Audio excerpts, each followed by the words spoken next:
Remix.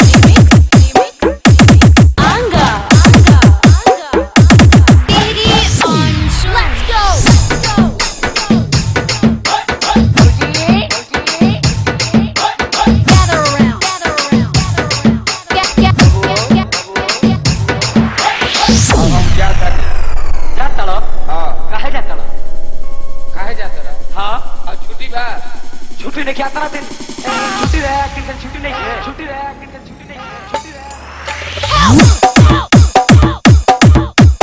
दोनों का mic खा लिया अरे बहरिया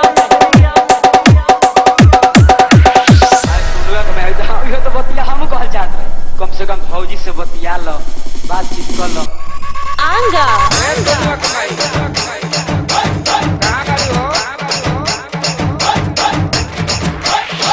कान में ठेका मारो कान में ठेका Let's go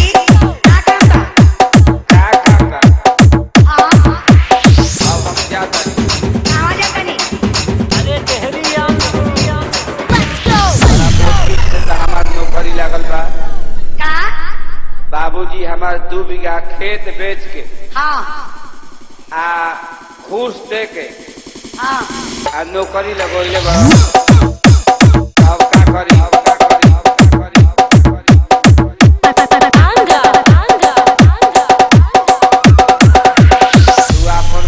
बाबूजी तोहरा के देखी हन तार बाबूजी हमरा के देखी हन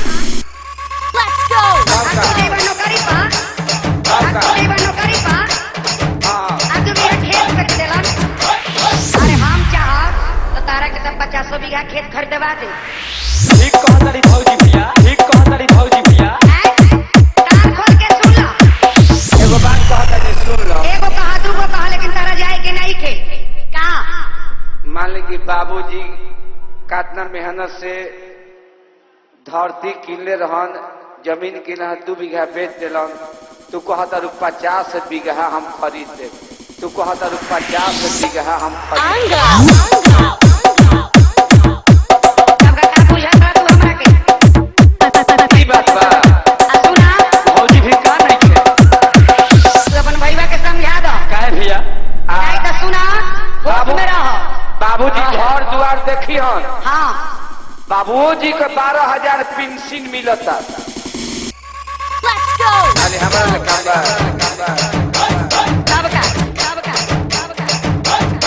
सब अपना बहनियन के बोलावता कहां बाबू जाओ Let's go तारा बुझाई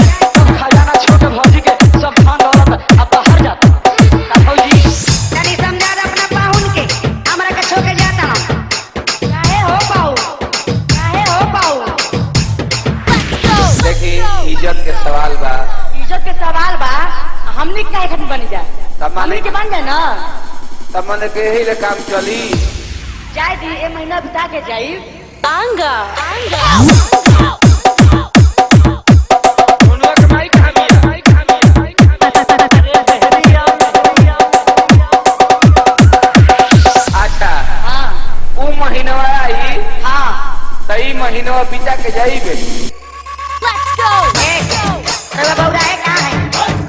है ऐसन धान छोके और वो नौकरी पर जाई ई बात बा हाई करोड़ों के शरीर बबुआ हाई लाखों की जवानी आइए छोड़ कर वो नौकरी करे जाई